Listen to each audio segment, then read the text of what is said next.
Sabe, tem uma pergunta que a gente devia se fazer sempre. O que é que sustenta a nossa vida de verdade? No Evangelho, Jesus nos dá uma imagem muito poderosa. Ele fala de dois homens e duas casas. Um constrói na rocha, o outro na areia. Vamos mergulhar fundo nessa história para descobrir o segredo. Sabe, o segredo para construir uma vida que nenhuma tempestade consiga derrubar. Olha, a escolha que Jesus coloca na nossa frente é radical. E o resultado, totalmente diferente. Pensa bem. De um lado, o homem prudente. Ele escuta e, o mais importante, ele põe em prática. A casa dele fica de pé, firme. Agora, do outro lado, o homem insensato. Ele também escuta, mas fica por isso mesmo. A palavra não cria raiz. E a casa dele, que por fora podia até parecer igual, vem abaixo no primeiro sinal de dificuldade. A lição aqui é claríssima. O que vale mesmo não é a fachada, é o alicerce. Pois é, e esse versículo, ele é a chave de tudo. Jesus deixa bem claro que não adianta só ficar falando Senhor, Senhor. A fé de verdade não é um sentimento vago, não é só da boca para fora. A prova real, o critério para entrar no reino é uma coisa bem concreta: fazer a vontade do Pai. É essa atitude que faz toda a diferença entre construir na rocha e construir na areia. Então, tá bom. Se a nossa vida é essa casa que estamos construindo, o que é, afinal, essa tal de rocha? Que alicerce é esse que aguenta qualquer tranco? A resposta, na verdade, é bem direta. A rocha é exatamente isso. É a busca constante, de todo dia, para alinhar a nossa vontade com a vontade de Cristo. Veja bem, não se trata de construir a vida em cima das nossas próprias ideias, dos nossos sucessos, dos nossos planos, não.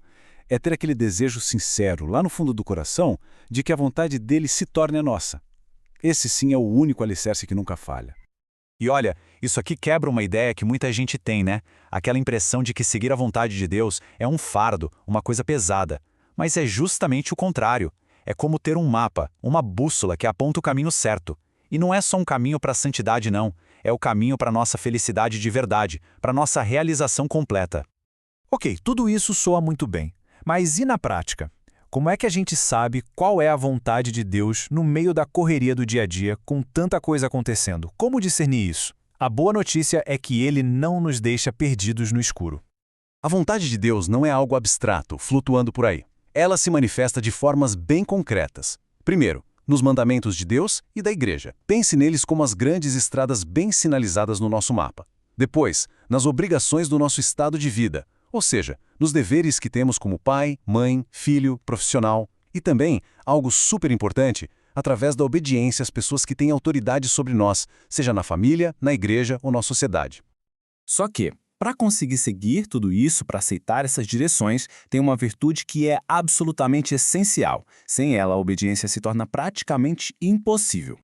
E o maior exemplo de todos, claro, é o próprio Jesus. Para pensar um instante. Ele era Deus, infinitamente superior a Maria e a José em absolutamente tudo, e mesmo assim ele escolheu ser obediente a eles. Para Cristo, obedecer não era se rebaixar, de jeito nenhum. Era um ato de amor, era a forma de cumprir a vontade do Pai. Esse é o nosso modelo supremo. E aí a gente chega no grande obstáculo, a soberba. O orgulho, sabe? Ele é o inimigo número 1 da obediência. Porque a pessoa orgulhosa só quer saber do seu próprio jeito, do seu próprio critério. Ela questiona a vontade de Deus, bota condições. Já uma alma humilde? Essa sim consegue acolher com alegria uma vontade que não é a sua. Olha só que São João Crisóstomo nos diz, que coisa forte. Deus não necessita dos nossos trabalhos, mas da nossa obediência. Uau! Isso muda toda a perspectiva, não é? Quer dizer que os nossos maiores projetos, as nossas obras mais incríveis, tudo isso pode não valer nada aos olhos de Deus se não vier de um desejo de obedecer. É a obediência que dá valor e faz tudo o que a gente faz dar fruto de verdade. Agora, vamos entrar no ponto que talvez seja o mais difícil dessa conversa toda. Porque vamos combinar, é fácil falar em aceitar a vontade de Deus quando a vida está boa, quando tudo vai bem. Mas, e quando não vai? E quando a vontade dele parece vir junto com a dor, com o sofrimento? Essa é a pergunta que, uma hora ou outra, todo mundo se faz. Diante de uma doença, da perda de alguém querido, de um fracasso que nos joga no chão, como é que se enxerga a mão de Deus nisso? Como aceitar uma vontade que parece tão sem sentido, talvez até injusta? E a resposta, de novo, a gente encontra em Cristo. Lá no Horto das Oliveiras, no momento de maior agonia da vida dele, ele nos mostra o caminho. E o caminho não é fingir que não dói, não é isso. O caminho é pegar essa dor e transformar em oração, em entrega total. As palavras dele ecoam até hoje. Pai, não a minha vontade, mas a tua seja feita.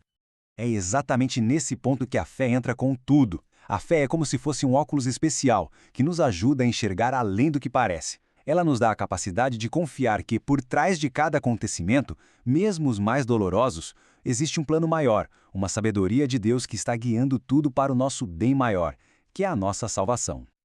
E assim, já chegando ao fim da nossa reflexão, a gente volta para a imagem lá do começo.